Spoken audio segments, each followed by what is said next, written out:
when you want to enter the data world, right? So as Edric's stated initially, he showed some fun facts. He said that the amount of data that we are collecting today compared to a few decades ago is very high. So in short, I can call data is the new oil. So, and it's the golden mine that any company has, right? So earlier we used to talk about infrastructure when a company in a company you had an IT organization which worried about the infrastructure, networks, and developing softwares. Now we see data as a digital asset. Why do we call it a digital asset? Because we keep collecting more data now. So this data can actually help us to like achieve more customer satisfaction by identifying some trends or patterns or whatever. So this is where the data scientist or as a data analyst or even as a data engineer, you can help your organization.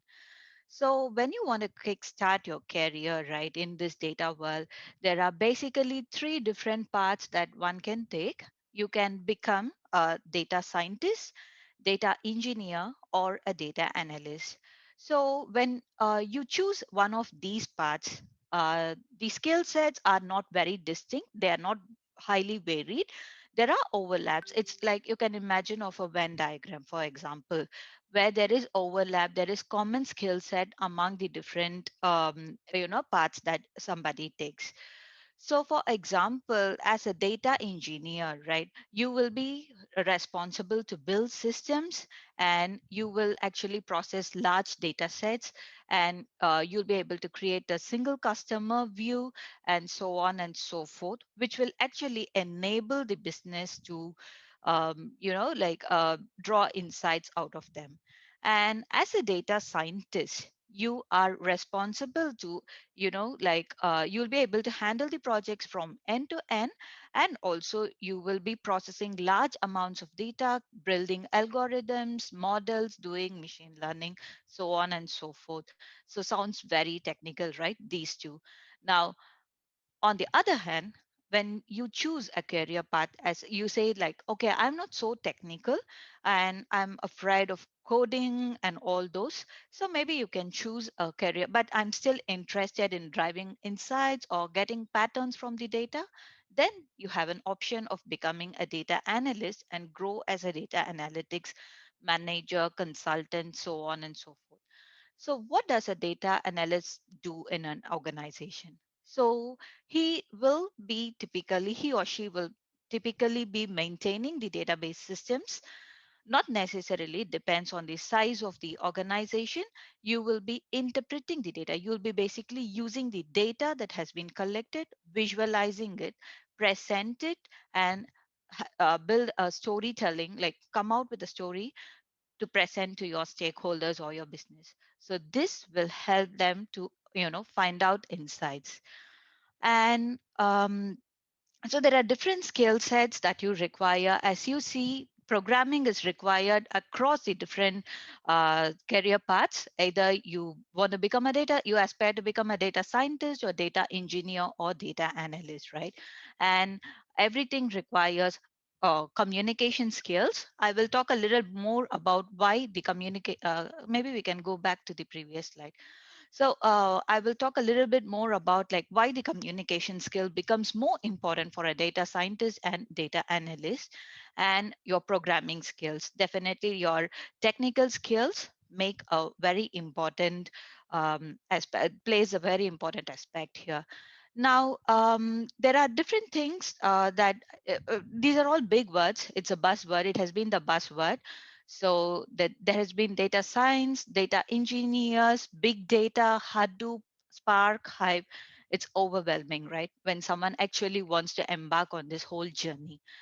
Where do I start?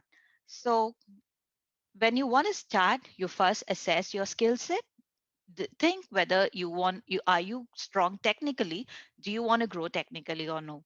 So if you choose the technical path and you think, yes, I have the thing in me, then you can actually embark on being a data scientist or a data engineer.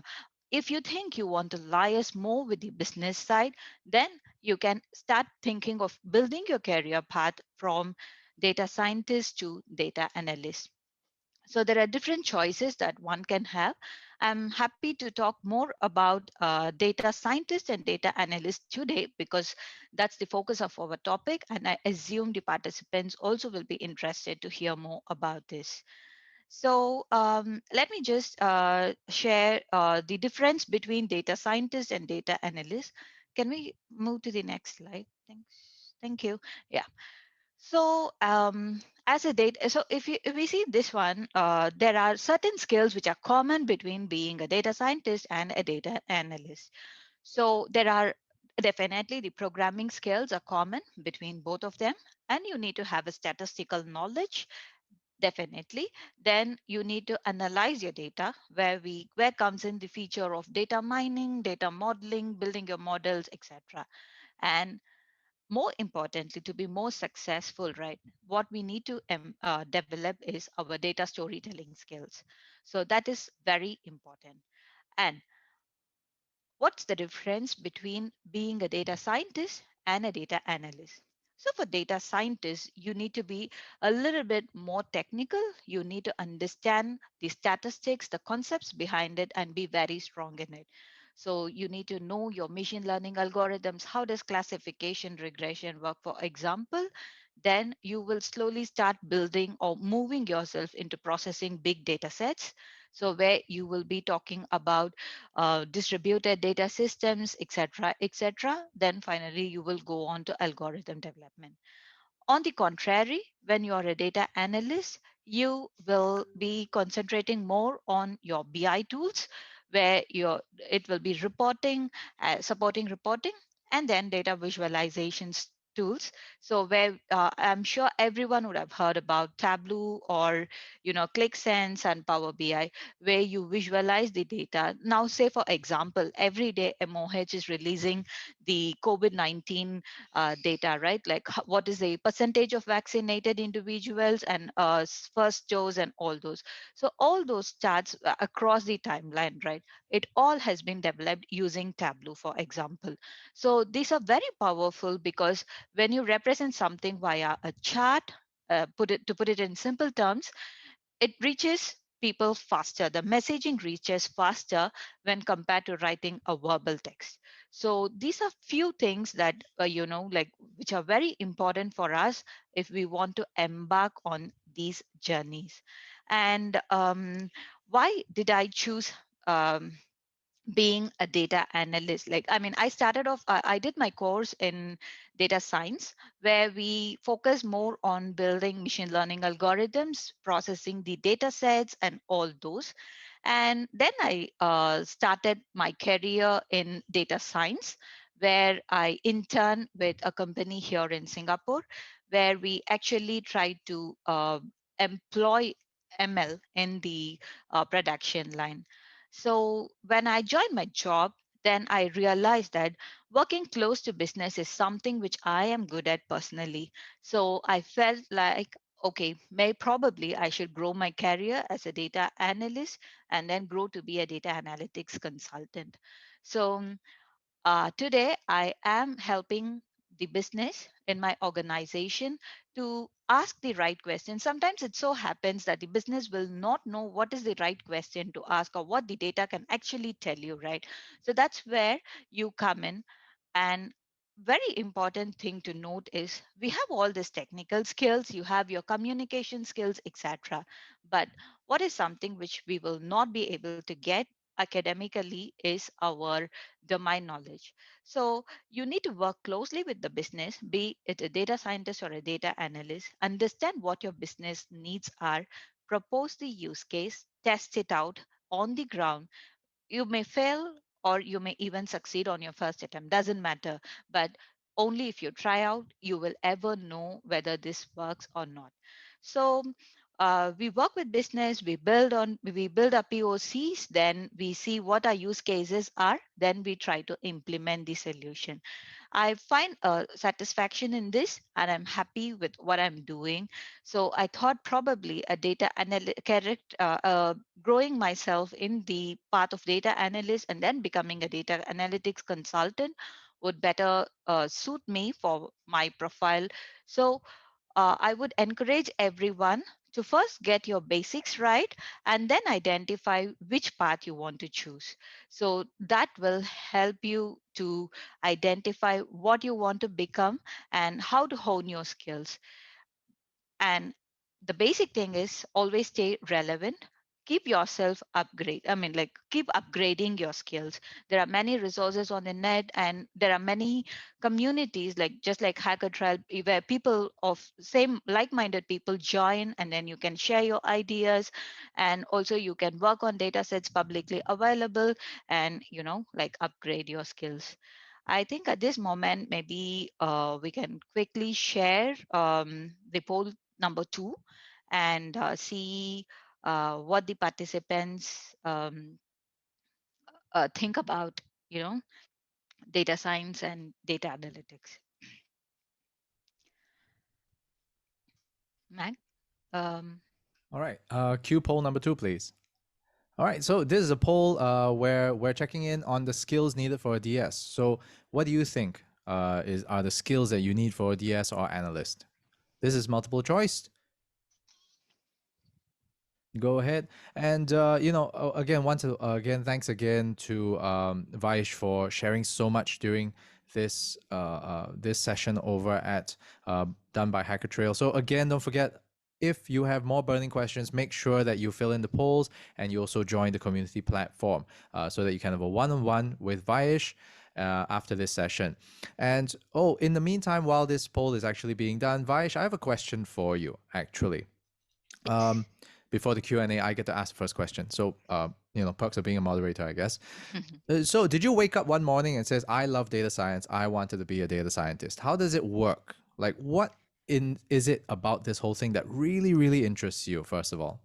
Okay, so definitely doesn't happen overnight, right? Any dream that you want to realize doesn't happen overnight.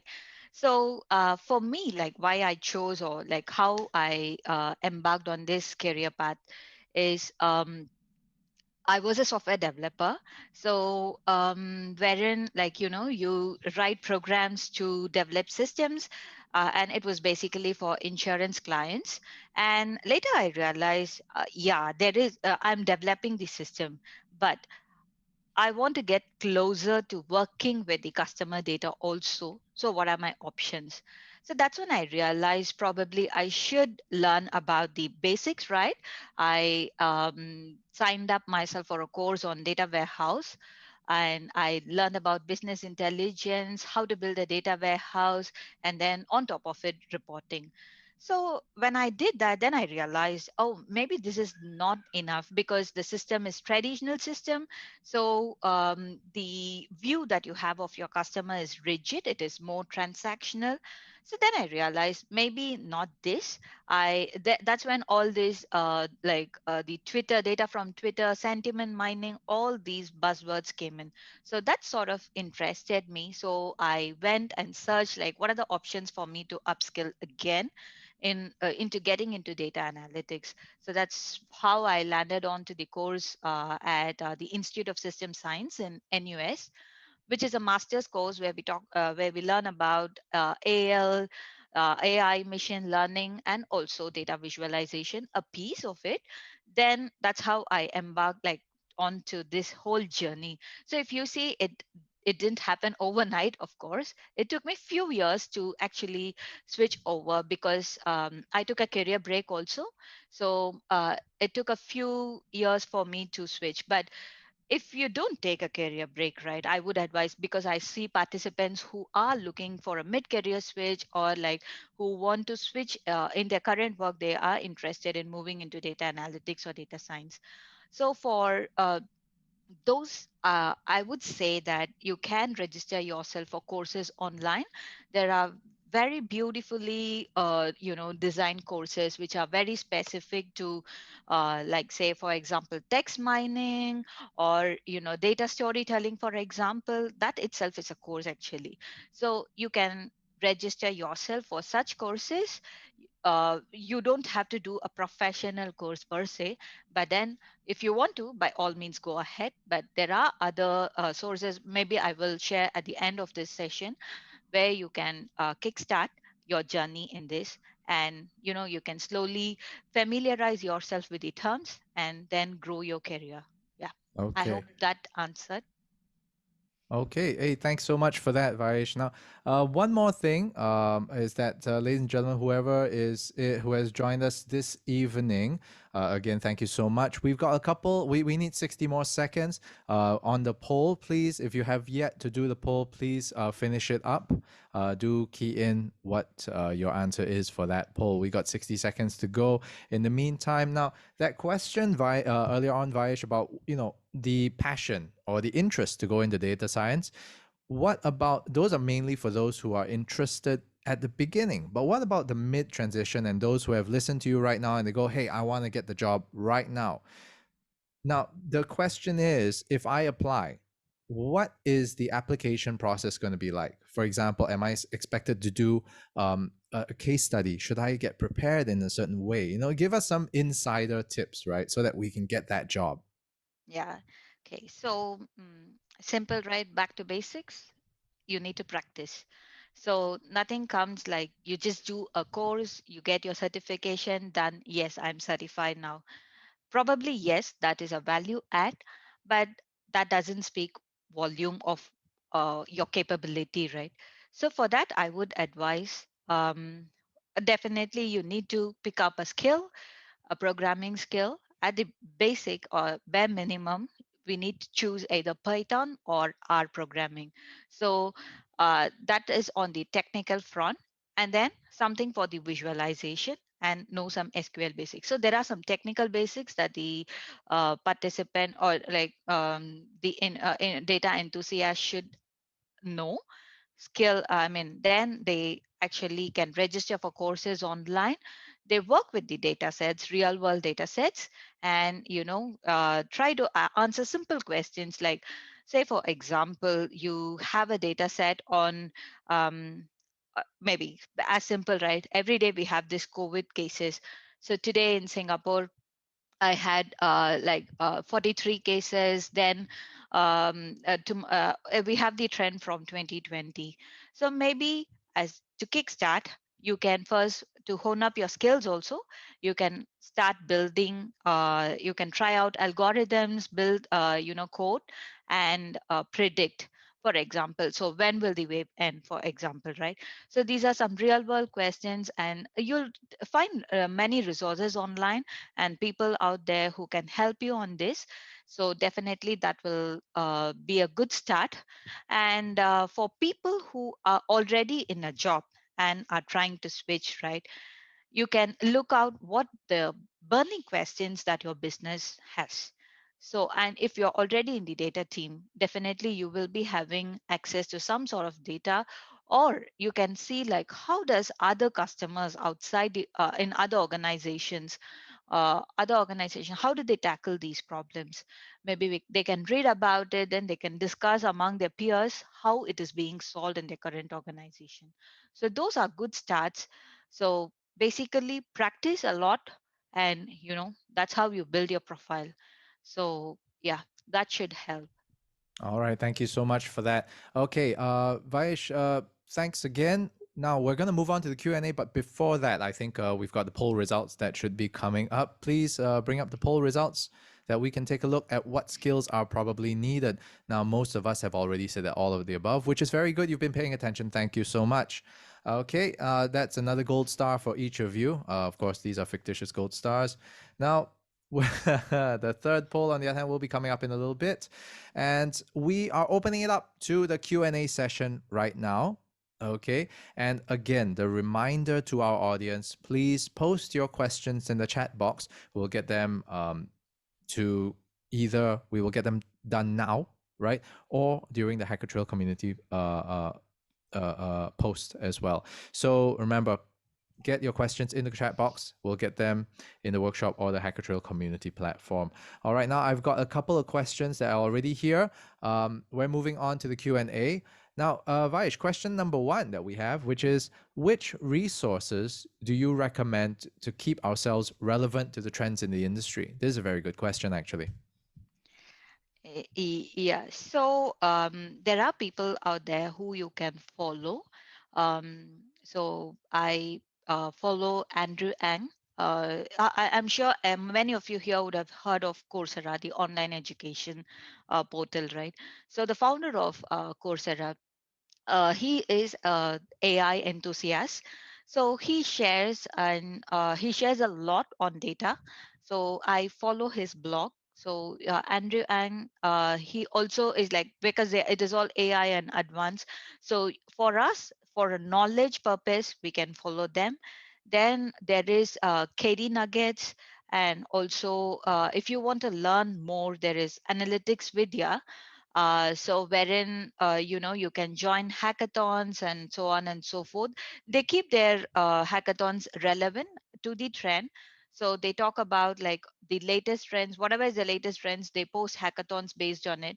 So that will help us. And also there are many blogs, like in Medium you can follow topics related to data analytics and also towards data science. So there are a couple of resources. So towards data science is very specific to data science. What are the trends? And then there are people writing about how things have evolved over time, and what are the best techniques, and like what to choose, your do's and don'ts when you work. Yeah. So these are few resources that will definitely help you to stay relevant and also upskill yourself. All right, great. Thanks, Vash. And thank you again for that question. We've got a couple in here that's in the queue. And one of them is related to that previous one, just adding on. You Mm. mentioned Python as well. Can you give us an example of how that is applied to data analytics? Okay. Yeah, this is like very good. So for Python, so any programming language, right? So Python, there are a little bit technical over here. So there are two aspects. Like Python, you can use for application programming, like to develop your applications, just like your Java, or you can use Python for data science also. So for example, how is it applied to data analytics or data science itself, right? Now, you have block of text. You want to identify what is a keyword that they are talking about. What are the like what are they talking about? What is being talked, or what is a key topic that has been mentioned in this block of text? So, uh, if you have just one block of paragraph, you can read through it and summarize. But say you have hundreds of pages. So how do I do it? Or for example, we go to Twitter, many people tweet, right? So each tweet is only 140 words for like in the past. But today, if you want to say like what is a key trending topic and all those, so then that's where Python can come helpful. So we can do text analysis on this block of data, and you can write your algorithm, develop your algorithm. You can extract the keyword, and also you can go on to the level of predicting the sentiment, whether is it a positive sentiment towards something or negative sentiment, or people are neutral about something. Yeah. So this is just one typical example of using Python for data science. All I right, hope thank I you very answered much. the question. Mm, thank you, thank you. And the adding on to that as well, this is a great question from the software. Now there's also a question about hardware and what you can do. The question is, before entering the field, how does one get resources to practice machine learning tasks on large data sets? GPUs and machines to run machine learning tasks are often very expensive or inaccessible. So what can they do to practice? Okay, so for this, it's not like we need to kickstart very you don't need systems with a very strong GPU or high end systems. So you don't have to invest in such high end systems. So when I started my course, that's back in like 5 years ago, we were told that you need a system with an 8 GB RAM at the bare minimum, and 1 TB hard disk. So that is what was required. So definitely, as you grow, right, I would say on the hardware, just have a system with 16 GB RAM and 1 TB hard drive. That will do, because you are not going to work on big data like you. I mean, process distributed, work on distributed file system and so on and so forth, right? So for a practice, a system with 16 GB RAM at the bare minimum and a 1 TB hard disk is good enough. Yeah. Okay, so we're not crypto mining. That's fine. Yes. Yeah. So that then you need more resources. Mm. Yeah. Okay, that will probably be a talk for another day. Yeah, I'm sure. So, Tech 101, you guys know what to do on crypto mining. Okay, now I would another love to thing. join that. Okay, now we are moving away from the hardware and software, but a little bit more in terms of the personal learning. This is great. How much math do I need to know before I start learning data science? Okay. So I am thinking when they say math, they are referring to statistics. So this is what I am thinking. So for this, definitely a basic knowledge on statistical analysis and understanding of it is required. But if you really think of it, um, it is not like you have to be 100%, like, I mean, you need to be very technical about all these concepts. It is good to know because otherwise you will not be able to interpret the results when you run your um, AI or ML algorithms. But I wouldn't say that you need to do your major in maths in order to take a career in data science. Okay, great. And apart from the math question, how does one build a good data science profile? Okay, how do you build a good data science profile? Okay, so as I said, practice, build your profile in GitHub. I am sure many here would have heard about GitHub. So you can build your profile in GitHub. You work on data sets from KD Nuggets or Analytics Vidya, join hackathons. So definitely, if you have a course done, it is good to have in your resume, but that is only theoretical knowledge, right? So if you build a profile rather in GitHub, or say, for example, you want to become a data analyst and you pick up on Tableau and you build your visualization on that, you put that up in your Tableau online profile. That speaks volume for your interviewer to know how much of interest you have in it and what your skill level is at. So, this thing will help you if you want to embark a career or grow yourself in data science. Great. And now we're moving. It's great. We're seeing a lot of questions in the Q&A. Thank you so much for all the questions. We will do our best to answer as many as we can. Now, seems like more questions are regarding the job in itself. Mm. So it's great that we're moving there. So there's a great question here. How will or at least what is a data analytics interview like? Okay, so data analytics. Okay, if you want, so if you want to become a data scientist, then the kind of questions that you will be interviewed with will be a little bit different from a data analyst or a data analytics professional. So the common ones would be like they will ask you business questions. They will give you a scenario. So the interviews that I've attended, or where even when I interview people, we give them scenario based questions. So for example, like how do you if you want to do fraud detection, say for example in banks, this is a common question, right? If you want to do fraud detection, what's the kind of algorithm that you will build and how will you build it and how will you optimize it? So these are certain questions that will be asked. So mostly it will be scenario based questions. So the interviewee will be tested on how well he can apply the concepts of data science into the business problem. Yeah. So that's where you need to start on. You need to think on how you can apply the concepts that you know to get your end result. Okay. And there is one that is related to that as well. In the event, all right, that how do I prove to a future employer that I'm qualified for the position without prior experience? I like this question. It shows a lot of confidence. Yeah.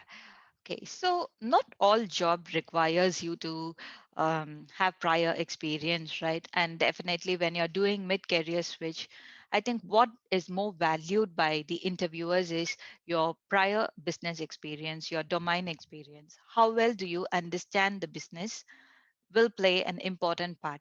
And then, because for me, knowledge you can acquire at any stage. And it's not like there's no finite amount of knowledge, right? There's always something for us to learn.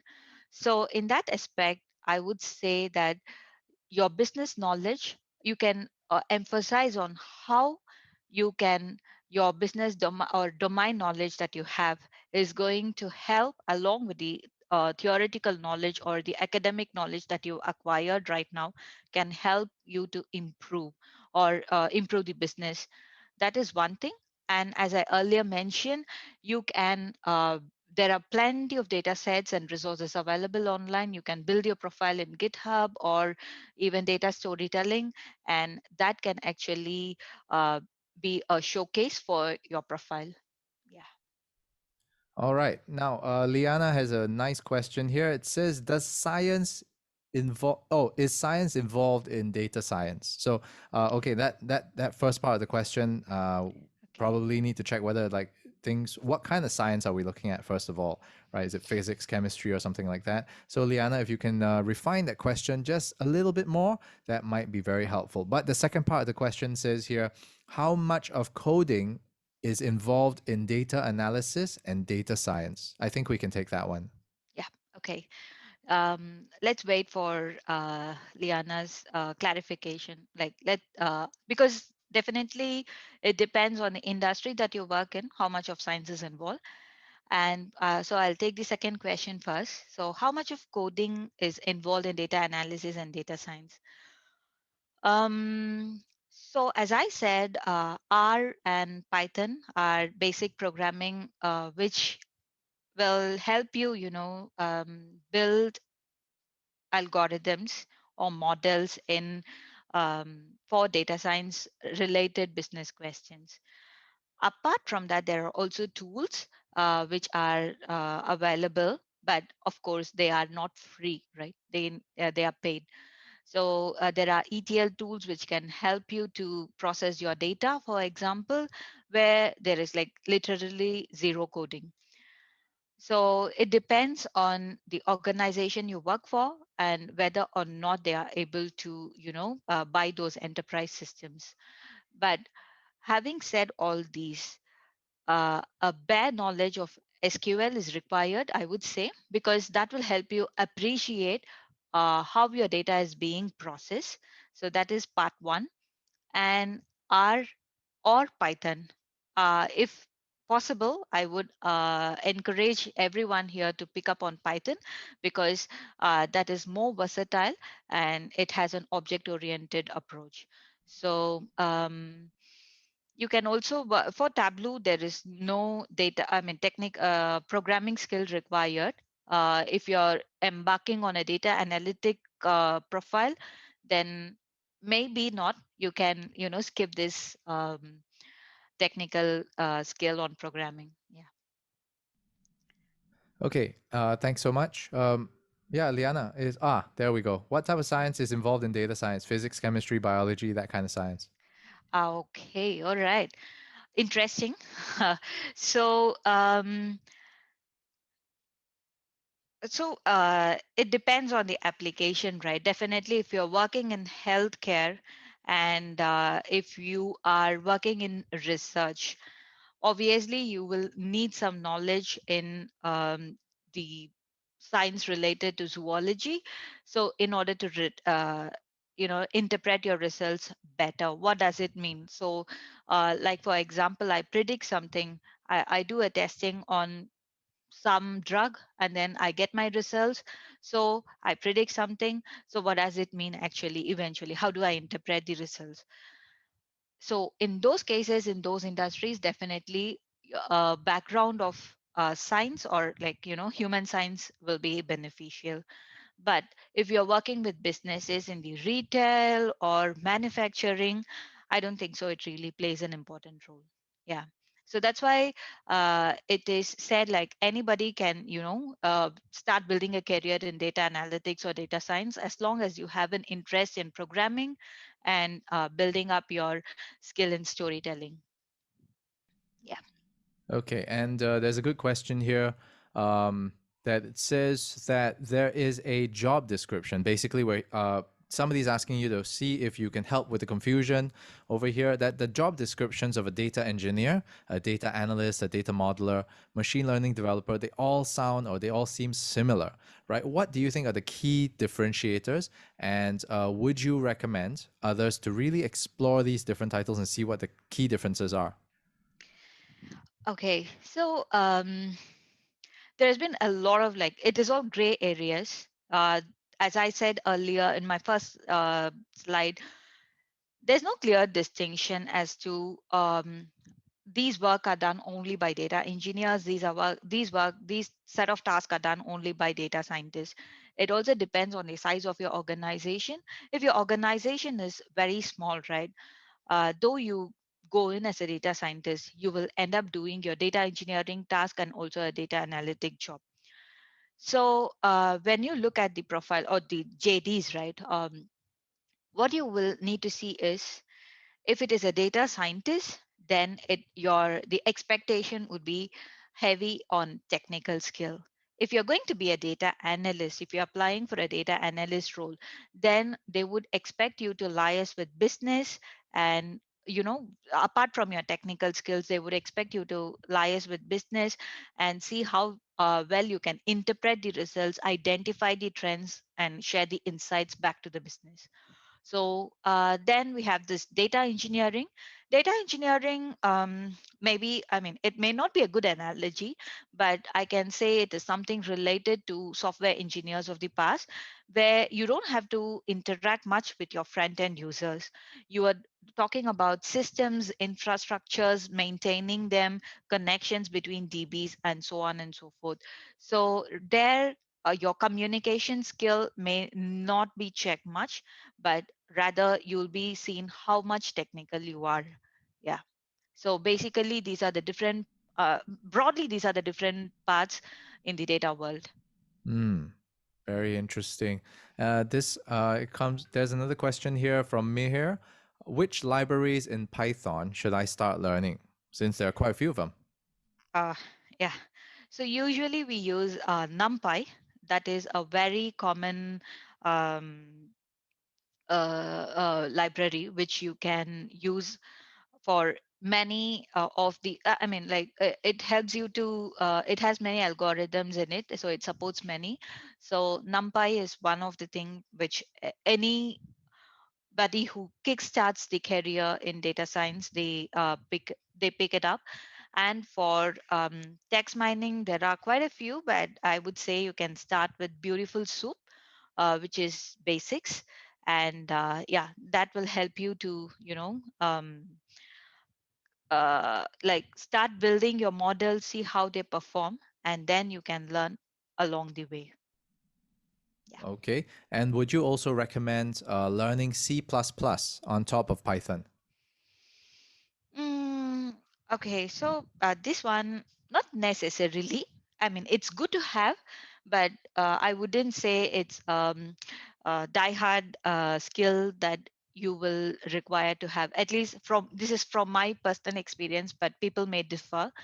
But if you know C++, you know your OOPS concept well, so it will help you in honing your Python skills also. Yeah. Great. Okay. Again, thanks so much for all your questions. They are pouring in. So, Vaish, I hope you've got a great bottle of water with you because these are great questions that are going to need a little bit more work. Okay. Um, we've got one from Aida. Thanks again for this question. Do you recommend beginning a data science career in a startup or an MNC? Okay, so but this is from purely from a personal perspective. If you would want to build your career in data science as a data scientist, right, I would choose a startup rather than an MNC.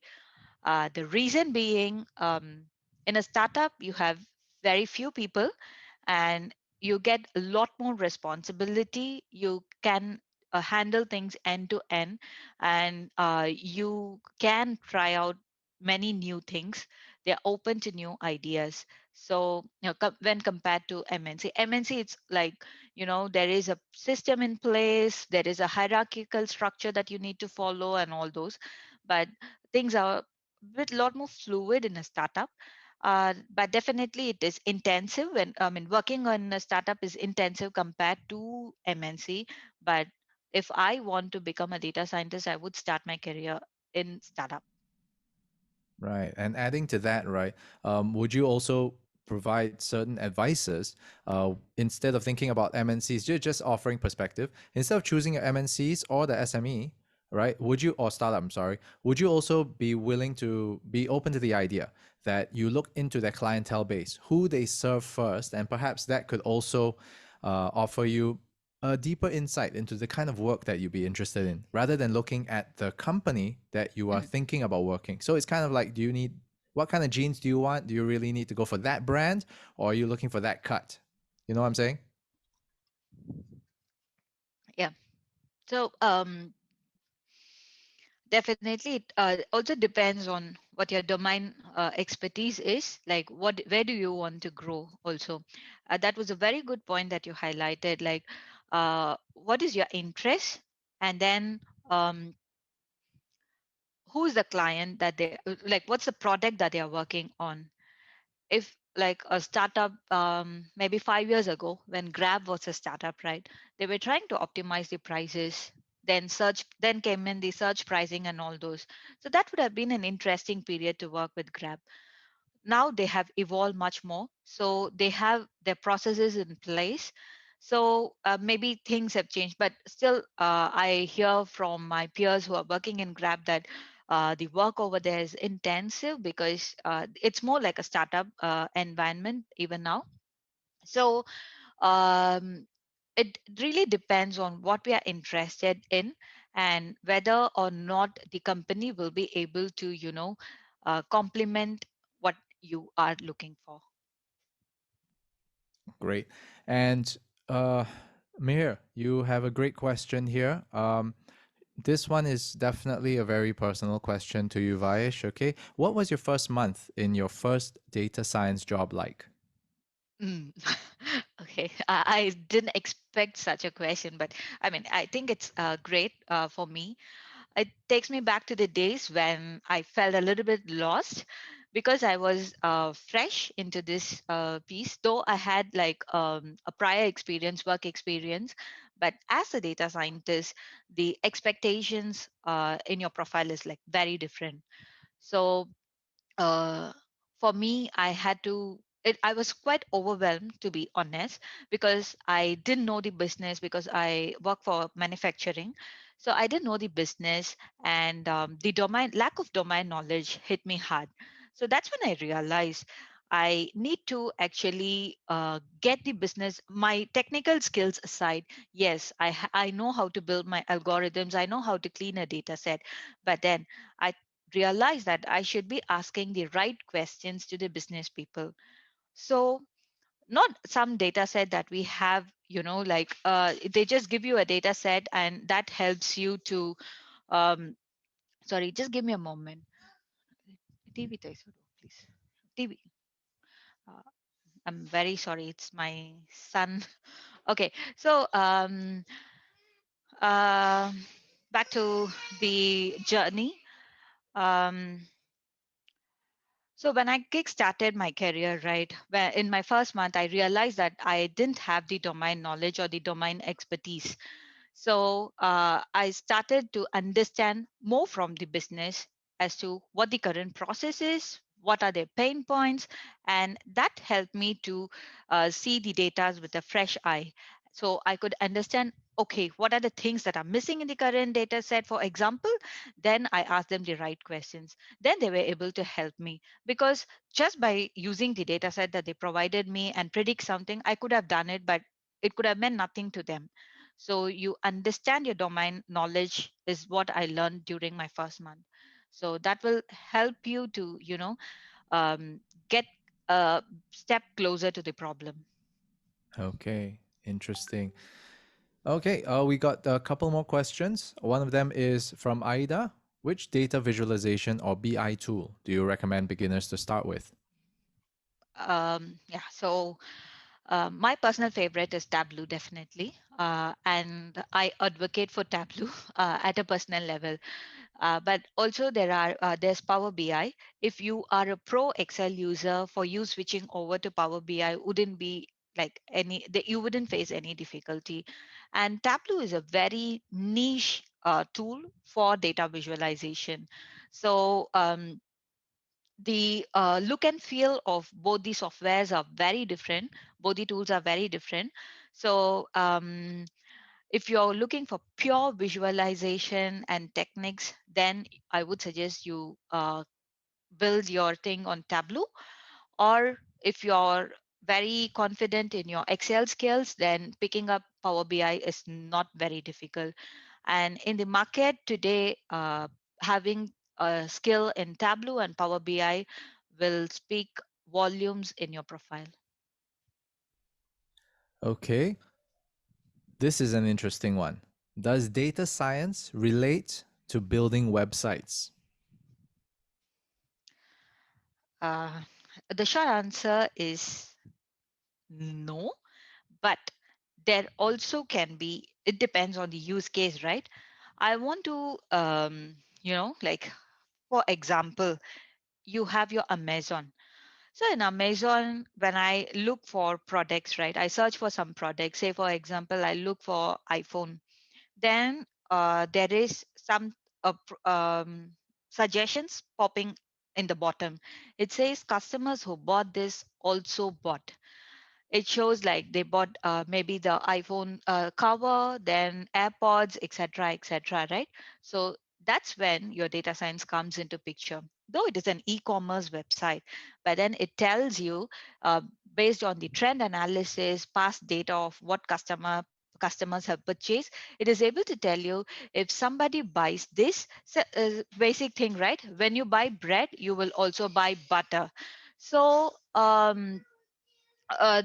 similarly, Amazon applies this recommendation systems and collaborative filtering to identify. So that's how data science comes into picture in uh, getting closer to your customers and providing them what they want. Okay. Thanks so much. All right, we've got the last few questions here. We got 3 minutes to go. Vaish, I think for one for the students, the mid careers, and whoever is here, I think there's going to be a question Mm, that what is the career progression like in the okay, data field? just give me a moment. TV Okay. Sorry for the interruption. All right. So, Edric, I'm sorry. Can you repeat the question? Yeah, the The question career is, progression, right? yeah, career progression. Okay. So, you can start. Okay, if you are growing as a data scientist, you start as a junior data scientist, then you grow to be a lead data scientist in your organization, where you can even be involved in designing the go-to-market strategy along with other business people. So that can be one career path. And if you're growing as a data analyst, so you can grow, like you can start as a junior data analyst and then grow to be a data analytics manager and then be a data analytics consultant for organization, where you actually liaise with business and identify use cases, advise your business, and then provide them back with insights. Yeah. Okay. And this is a kind of a case study question, right? Assuming that Mm. you're doing the job and there's plenty of data that's basically like you can't really, or at least the data in itself is messy or is dirty, right? What are the biggest challenges in actually doing that on a daily basis? Yeah, so I think you rightly pointed out the data is messy, right? So the real world data that you collect is really, really messy to a point that, you are not able to make sense of the data itself. So typically they say that in the data cycle, right, in the data analysis or data modeling life cycle, 80% of the time is typically spent by data analysts or data scientists in cleaning, prepping the data, enriching it. Uh, Basically, we call it the data wrangling. So all this process takes 80 percentage of your time. Then the next remaining 20% is when you model and then when you interpret the results, because as simple as garbage in garbage out, right? So you need to make sure the data that goes into your model, that you feed into your model, is worthy enough, or it's like, it speaks, it can help you to give trends. So a lot of time, any you talk to any data scientist across different organizations, they would say they spend time on data cleaning. Yes. So in bigger organizations, it could be that there is a specific team which actually focuses on, this data cleansing. You just tell them like, I need the data set in this format, then they prepare it for you and then they pass it over to you. But when you work in smaller organizations, it could be that you do the job end to end. All right. Thank you so much. Okay, ladies and gentlemen, it is time. All right, 8:30, and this marks the closing of the Q&A session, but don't worry, okay?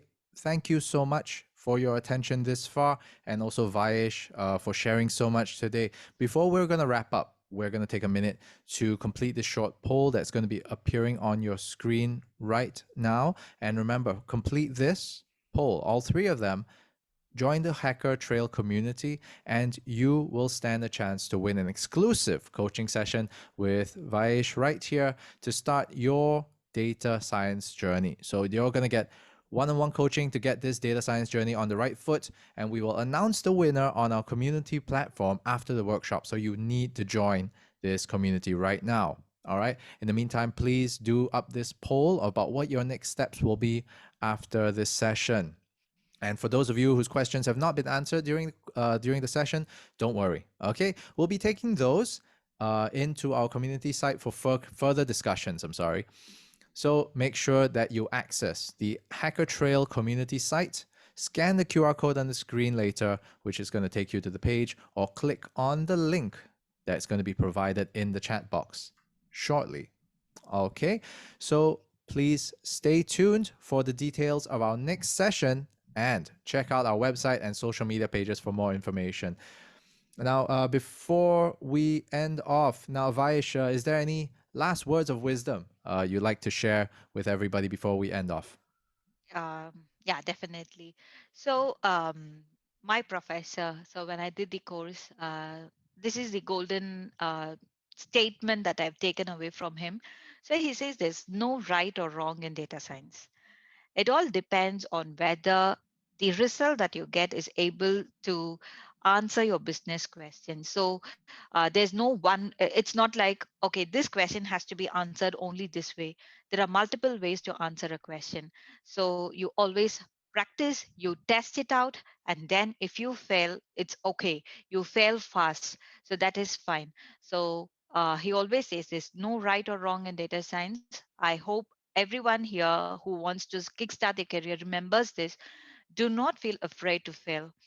So even if you fail, it's okay. But the worrying part is if you don't ever try. So that's one thing. And the second thing is keep upskilling yourself, stay relevant. And I'm very sure that we all can grow our paths in the desired way. Yeah. Okay, lovely. Thank you, Vayesh, and thank you everybody else who's been here this evening. Remember, please do up the poll, and remember also join the Hacker Trail community. Scan the QR code that's on the screen right now, and or click the link, and make sure you register yourself for this, and you'll be informed of whether or not you're eligible to that one-on-one coaching session with none other than Vayesh, who's here with us this evening. So with that, stay tuned for all this information. Join the website, join the community platform, join the social media pages, wherever you can get this information. Okay. And with that, all right, my name is Edric, and this has been Tech 101, and we have enjoyed ourselves. I hope you have too. Thank you very much. You guys have a good evening. Good night.